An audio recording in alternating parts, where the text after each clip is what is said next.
నిజంగా ఈ యొక్క అనాలిసిస్ మీద మీరు చూసుకున్నట్టయితే ఏం చెప్తున్నారు, ఏమనుకుంటున్నారు?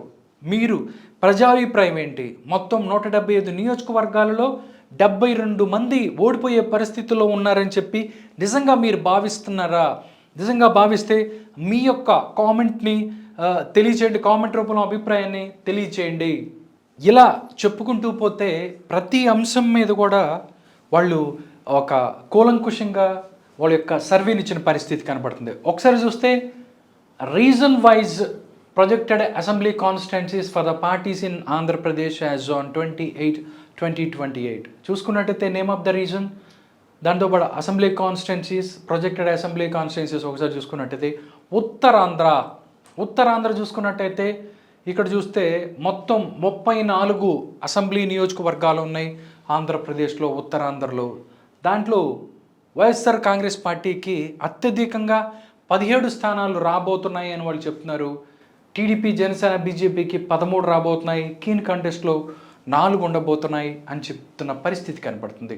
కోస్తల్ ఆంధ్రాకి మనం చూసుకున్నట్టయితే మొత్తం కోస్తల్ ఆంధ్రాలో 89 అసెంబ్లీ నియోజకవర్గాలు ఉన్నాయి. దాంట్లో 37 వైఎస్ఆర్ కాంగ్రెస్ పార్టీకి, జనసేన, దాంతోపాటు టీడీపీ, బీజేపీకి 35 రాబోతున్నాయి.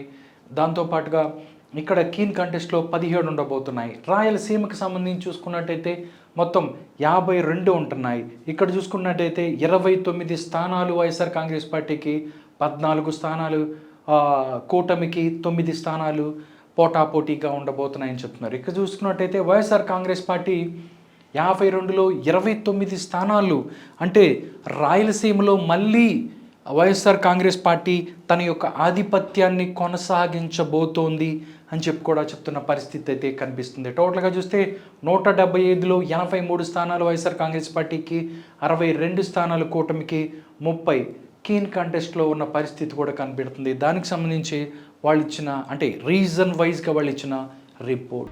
రైట్, ఫైనల్గా చూస్తే మంత్రులు, ముఖ్యమంత్రి పరిస్థితి ఏంటి? వాళ్ళు ఎవరెవరు ఏ జోన్లో ఉన్నారు? రెడ్ జోన్లో ఎంతమంది ఉన్నారు, గ్రీన్ జోన్లో ఎంతమంది ఉన్నారో, ఆరెంజ్ జోన్లో సేఫ్గా ఎంతమంది ఉన్న పరిస్థితి, దాన్ని కూడా ఐఐటిఎన్స్ హైదరాబాద్ తన యొక్క సర్వేలో చెప్పింది. టోటల్గా చూస్తే mood of Andhra Pradesh as on 28/2026, performance of the ministers in the Andhra Pradesh as on 28/2026. టోటల్గా మనం చూస్తే number of ministers including chief minister 25 మంది మంత్రులు ఉన్నారు. Number of ministers in orange zone చూసుకున్నట్టయితే 8 మంది ఆరెంజ్ జోన్లో ఉన్న పరిస్థితి కనబడుతుంది.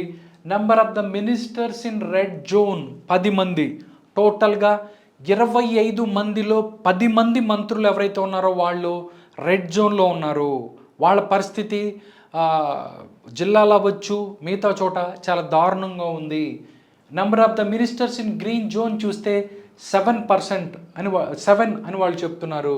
టోటల్గా 25 మందిలో ఇది పరిస్థితి.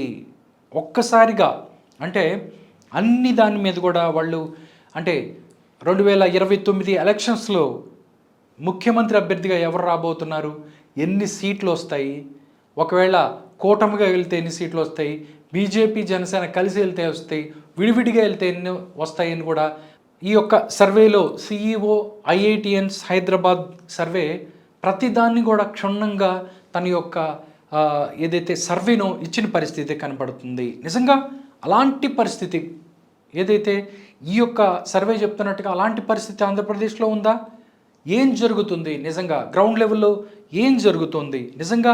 ఈ యొక్క సర్వేతో మీరు ఏకీభవిస్తారా, లేకపోతే వాళ్ళు చెప్పిన పాయింట్స్ ఏదైతే ఉన్నాయో, నేను చెప్పినవి, ఆ ప్రశ్నలకి మీ యొక్క అభిప్రాయాన్ని కామెంట్ రూపంలో తెలియజేయండి. ఇది టోటల్గా అంటే ఏదైతే రీసెంట్గా వచ్చినటువంటి ఆంధ్రప్రదేశ్లోకి సంబంధించి ఆ యొక్క కూటమి ప్రభుత్వం యొక్క పర్ఫార్మెన్స్కి సంబంధించి యాజ్ ఆన్ 28/2026 అంటే ఆగస్టు 20 వరకు వాళ్ళు తీసుకున్న శాంపిల్స్ బట్టి వాళ్ళు ఇచ్చిన యొక్క సర్వే రిపోర్ట్. నిజంగా ఈ యొక్క సర్వే రిపోర్ట్తో, ఈ సర్వే రిపోర్ట్పై మీ యొక్క అభిప్రాయాన్ని కామెంట్ రూపంలో తెలియచేయండి.